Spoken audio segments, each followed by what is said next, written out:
محرم الحرام اسلامی سال کا پہلا قمری مہینہ ہے اور محرم کے معنی معزز اور محترم کے ہیں، معزز اور محترم کے ہیں، لہٰذا اسی معنی کی نسبت سے یہ مہینہ ادب اور احترام کا ہے۔ اس میں اللہ تعالیٰ کی کثرت سے عبادت کی جائے اور اس مہینے میں کثرت کے ساتھ وہ روزے رکھے جائیں۔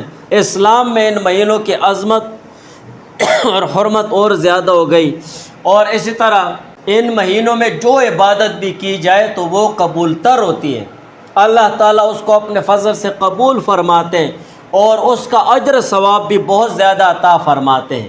اور انہی مہینوں میں اگر کوئی گناہ کیا جائے تو وہ قبیح تر قرار دیا جاتا ہے۔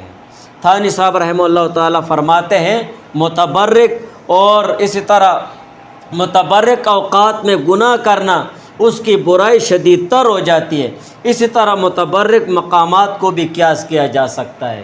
جو پاک اوقات ہوتے ہیں، پاک اوقات، دیکھو تہجد کا وقت ہے، کتنا بہت عظیم الشان وقت ہے۔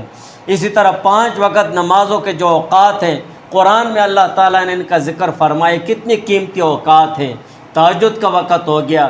اسی طرح یہ محرم الحرام کا مہینہ یہ بھی بہت زیادہ متبرک ہے، اور اس کے جو اوقات ہیں تو یہ بھی بہت زیادہ متبرک ہے۔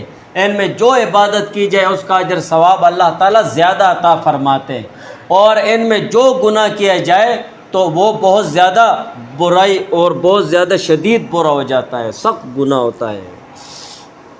اسی طرح محرم الحرام کے معزز اور مکرم ہونے کی ایک وجہ یہ بھی ہے کہ اس مہینے میں اکثر ایسے واقعات اور ایسے امور پیش آئے ہیں جو بہت محترم اور قابل احترام ہیں۔ حضور علیہ السلام نے ماہ محرم الحرام کی بہت بڑی عظمت بیان فرمائی ہے۔ حضرت ابو ہریرہ رضی اللہ تعالیٰ عنہ سے روایت ہے، قال رسول اللہ صلی اللہ علیہ وسلم کہ حضور علیہ السلام نے فرمایا افضل الصیام بعد رمضان شہر اللہ المحرم، کہ رمضان کے بعد سب سے بہترین روزہ شہر اللہ المحرم، وہ اللہ تعالیٰ کے مہینہ محرم الحرام کا روزہ ہے۔ رمضان کے بعد بہترین روزہ محرم الحرام کا ہے۔ وَأَفْضَلُ الصَّلَاةِ بَعْدَ الْفَرِيضَةِ صلاۃ اللیل، اور اسی طرح فرض نماز کے بعد بہترین نماز صلاۃ اللیل، وہ رات کی نماز ہے، تہجد کی نماز ہے۔ حضرت علی رضی اللہ تعالیٰ عنہ سے روایت ہے وَسَأَلَهُ رَجُلٌ، کہ علی رضی اللہ تعالیٰ عنہ سے ایک شخص نے پوچھا اَيُّ شَهْرٍ تَأْمُرُنِي أَنْ أَصُومَ بَعْدَ شَهْرِ رمضان، کہ آپ رمضان کے بعد مجھے کس مہینے میں روزے رکھنے کا حکم دیتے ہیں؟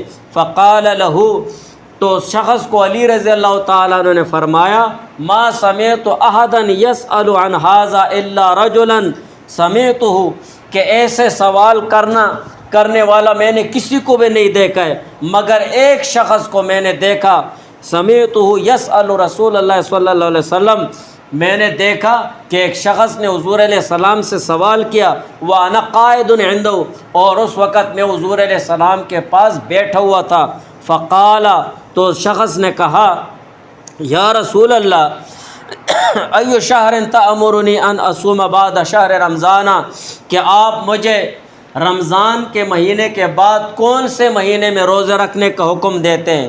قال، تو حضور علیہ السلام نے فرمایا ان کنت صائما بعد شہر رمضان، اگر آپ رمضان کے بعد روزہ رکھنا چاہتے ہیں فصم المحرم، تو محرم الحرام کے مہینے میں روزہ رکھو۔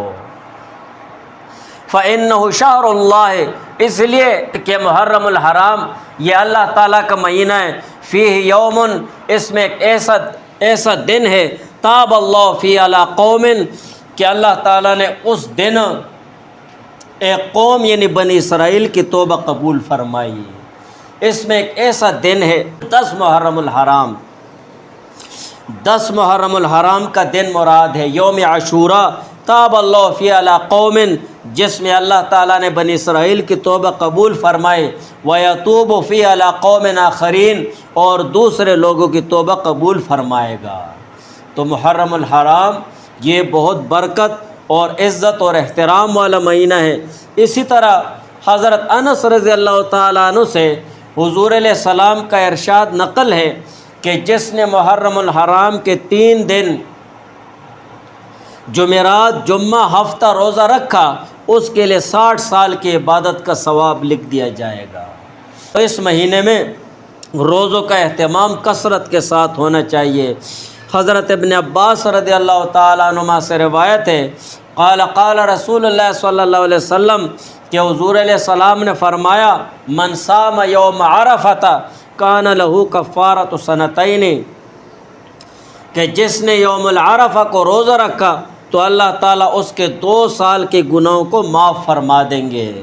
ومن صام یوما من المحرم فلہ بکل یوم 30 یوما، اور جس نے محرم الحرام کا 1 روزہ رکھا تو اللہ تعالیٰ اس کو 1 روزہ رکھنے کے بدلے میں 30 یومن 30 دن کے روزوں کے برابر اجر ثواب عطا فرمائیں گے۔